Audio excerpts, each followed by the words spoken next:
పాల్వాయి గ్రామస్తులకి అందరికీ పేరు పేరున నమస్కారాలు తెలియజేస్తున్నాం. మేము మా నాయకులందరితో మల్లికార్జున పన్నతోనూ మళ్ళీ పోతే టీకేనో మార్కెట్ యార్డ్ చైర్మన్ మరి అందరితో కలిసి పోతుంటే హెడ్ మాస్టర్ స్కూల్కి సంబంధించిన పిల్లల తల్లిదండ్రులు ఎదురు రావడం జరిగింది. వాళ్ళంతా కూడా వచ్చి ఒక్కసారి మా స్కూల్ చూడాలని చెప్పి అడగడంతో స్కూల్లోకి వెళ్ళి చూస్తే ప్రతి చోట కూడా ఇన్కంప్లీషన్ బిల్డింగ్, అంటే ఎక్కడ కూడా కంప్లీట్ కాలేదు. అంటే చాలా చోట్ల ప్లాస్టింగ్లు పెండింగ్ ఉన్నాయి, చాలా చోట్ల ఫ్లోరింగ్ పెండింగ్ ఉన్నాయి, చాలా చోట్ల డోర్లు విండోలు అన్నీ కూడా పెండింగ్ ఉన్నాయి, ఎక్కడ కూడా కంప్లీట్ కాలేదు. టాయిలెట్స్ కూడా ఇన్కంప్లీషన్లో ఉన్నాయి. ఇవన్నీ చూస్తే ఏంటి పరిస్థితి అని ఆలోచన చేస్తే హెడ్ మాస్టర్ ఏమన్నా అంటే మాకు ఒక 5 క్లాస్ రూమ్లు రెడీ చేసి ఇచ్చినా సరిపోతుందనే అభిప్రాయం చెప్పడం జరిగింది. కానీ 5 క్లాస్ రూమ్ రెడీ చేస్తే మిగిలిన పైన 5 క్లాస్ రూమ్ రెడీ చేయకపోతే అది నిరుపయోగంగా ఉంటుంది, అది వేరే రకంగా వాడతారనేది కూడా ఒక ఉంటుంది. కాబట్టి ఇది కరెక్ట్ కాదు. ఒక స్కూల్ వాతావరణంగా ఉండాలనే అభిప్రాయంతో మొత్తం రిపేర్ చేస్తేనే బాగుంటుంది. మొత్తం కొత్తగా చేయనప్పుడే దానికి పిల్లలకు కూడా మంచి బోధన చేసే అధికారులకు కూడా మంచి బోధన చేసే అవకాశాలు కూడా ఎక్కువ ఉంటాయి. కాబట్టి మొత్తం చేద్దాం అభిప్రాయం కలగడం జరిగింది.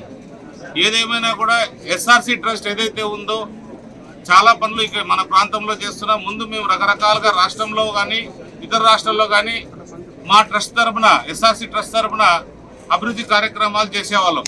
కానీ ఇప్పుడు ఎస్ఆర్సి ట్రస్ట్ మొత్తానికి కళ్యాణ దుర్గానికే పరిమితం అయ్యే పరిస్థితి వచ్చిందంటే ఇక్కడ అంత అభివృద్ధి కావాల్సిన అవసరం ఉంది. ఎక్కడ పోయినా ఏది చూసినా కూడా ఇన్కంప్లీషన్లో ఉంది. ఎక్కడ పోయినా కూడా ఏది రకరకాల వ్యవస్థలన్నీ కూడా నిర్వీర్యమైపోయినాయి. ఏదో కొంత చేసుకోగలిగే శక్తి మనకి భగవంతుడు ఇచ్చాడు. కాబట్టి వాళ్ళను కూడా ఎస్ఆర్సి ట్రస్ట్ వాళ్ళని మీరు ఏదైనా చేయగలిగితే మా ప్రాంతంలోనే చేయండి, కళ్యాణ ప్రాంతంలోనే చేయండి అని అడగడంతో వాళ్ళు కూడా సరే అన్నారు. ఆ ఎస్ఆర్సి ట్రస్ట్ చైర్మన్గా కూడా నేనే కొనసాగుతున్నా. అలాగే వాళ్ళతో పాటు కొంతమంది మిత్రులు మన కర్ణం చిక్కప్ప స్కూల్లో కూడా ఒక మిత్రుడు ఒక kitchen shed, toilets, basketball court, అంటే రామ్కీసీ ఇన్ఫ్రాస్ట్రక్చర్ అనేది కనీసం అంటే నాకు తెలిసి అది కూడా ఒక 50 లక్షల దాకా ఖర్చు అవుతుంది. కిచెన్ షెడ్ కానీ ఇదంతా కూడా ఆయన ముందుకు వచ్చి ఇదంతా కూడా నేను చేయిస్తానని చెప్పడం జరిగింది. అలాగే బెంచ్లు అన్న చూసారమన్నా పవర్ మ్యాక్ ఇన్ఫ్రాటెక్ అనే కంపెనీ ముందుకు వచ్చి వాళ్ళు కూడా ఆ బెంచ్లు 40 లక్షల రూపాయలు పడితే బెంచ్లన్నీ కూడా వాళ్ళ ద్వారా మా ద్వారా వాళ్ళు స్పాన్సర్ చేయడం జరిగింది.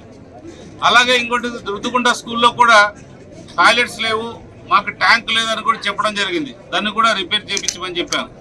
అలాగే ఇంకా చాలా స్కూళ్ళు అంటే ఎక్కడ పోయినా కూడా మన పెరుగుపాలెం కావచ్చు, చిత్తూరు మండలం పెరుగుపాలెం కావచ్చు, ఇటు రకరకాల ప్రాంతాల్లో ఎక్కడికి పోయినా కూడా పిల్లలకి టీచర్లకు కూడా టాయిలెట్స్ లేవు.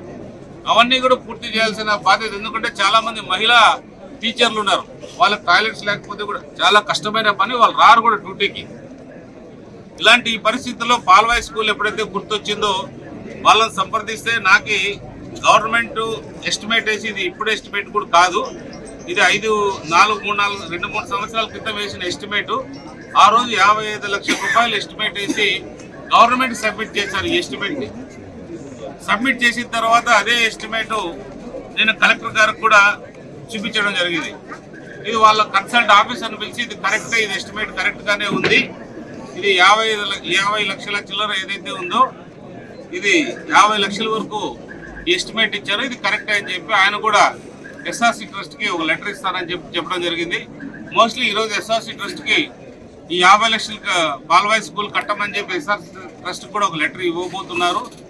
ఎందుకంటే జిల్లా అధికారిగా మా బాధ్యత ఆయనకి ఇన్ఫార్మ్ చేసి నిర్మాణం చేయాలి. కాబట్టి ఎస్ఆర్సి ట్రస్ట్ తరఫున నేను చైర్మన్గా, మరీ ముఖ్యంగా ఈ ప్రాంతానికి ఎమ్మెల్యేగా ఉన్నందుకు ఇన్ఫార్మ్ చేయాల్సిన బాధ్యత ఉంది. కాబట్టి మేమందరం వెళ్ళి కలెక్టర్ గారికి ఇన్ఫార్మ్ చేస్తే చాలా మంచి కార్యక్రమం, చాలా గొప్ప కార్యక్రమం చేయండి. ఇంకా నేను కూడా ఏదైనా ఫండ్స్ ఏదైనా ప్రోత్సహించి ఇంకా కూడా ఆ ప్రాంతానికి మంచి చేసేటట్టు చూస్తాం. రకరకాలు కూడా ఈ ప్రాంతాన్ని ఇంకొక స్కీమ్ కూడా చెప్పాడు, దాంట్లో కూడా ముందుకు తీసుకెళ్దాం. కళ్యాణదుర్గం ప్రాంతాన్ని మీరు చేస్తున్న కృషి మంచి కృషి, చాలా పట్టుదలతో అన్నీ కూడా ముందుకు చేసుకుంటూ వెళ్తున్నారు అని చెప్పడం జరిగింది. ఏదేమైనా కూడా దీనికి ఏవైతే 50 లక్షల నిధులు కలెక్టర్ గారు లెటర్ ఇచ్చిన వెంటనే